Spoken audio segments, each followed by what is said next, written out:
ஜெய் மகாகாளி ஆனந்தம்.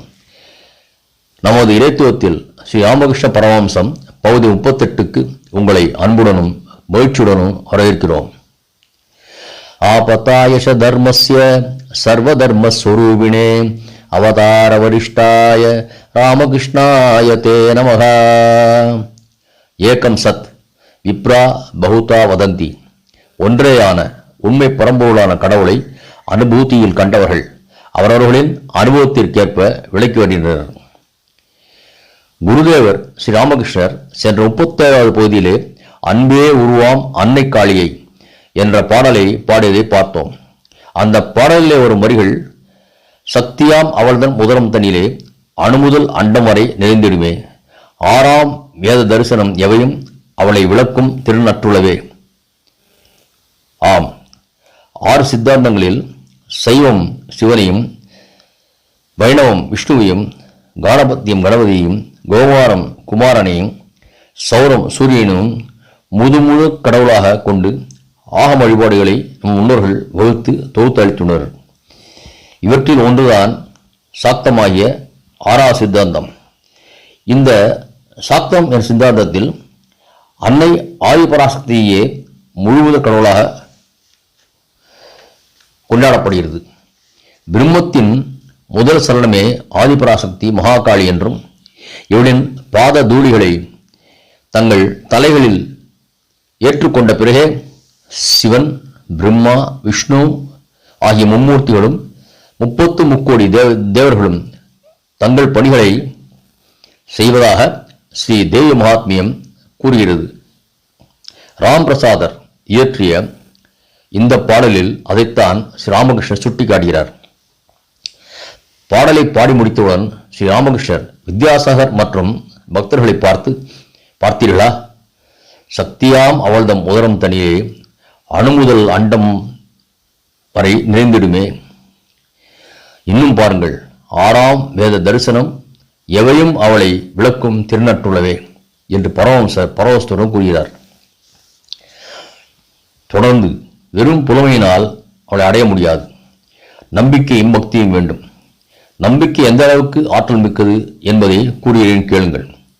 ஒருவனுக்கு இலங்கையிலிருந்து கடலை கடக்க வேண்டியிருந்தது. அவனிடம் விபீஷணர், இதோ பார், இந்த பொருளை உன் ஆடை நுனியில் முடிந்து வைத்துக்கொள், கடலை பத்திரமாக தாண்டி விடுவாய்.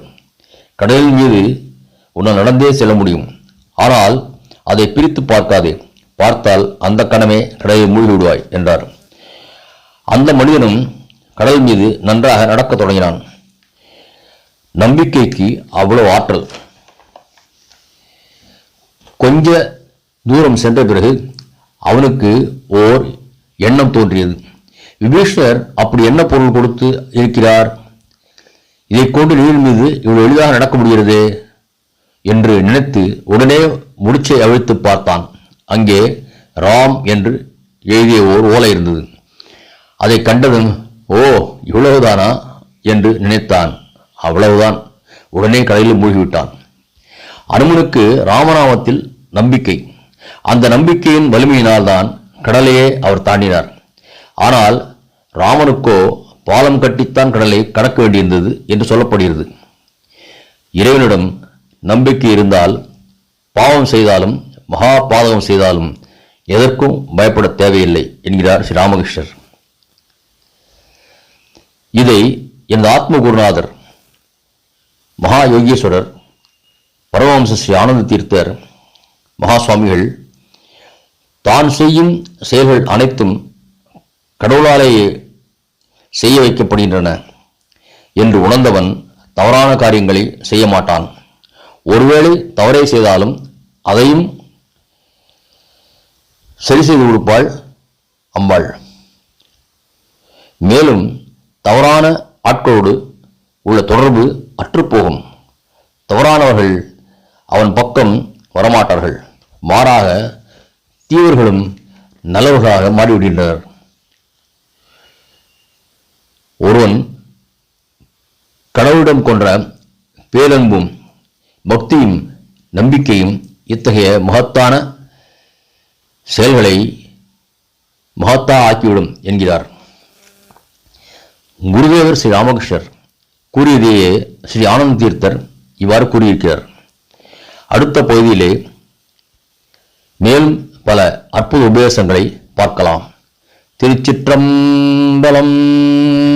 ஜெய் மகாகாளி.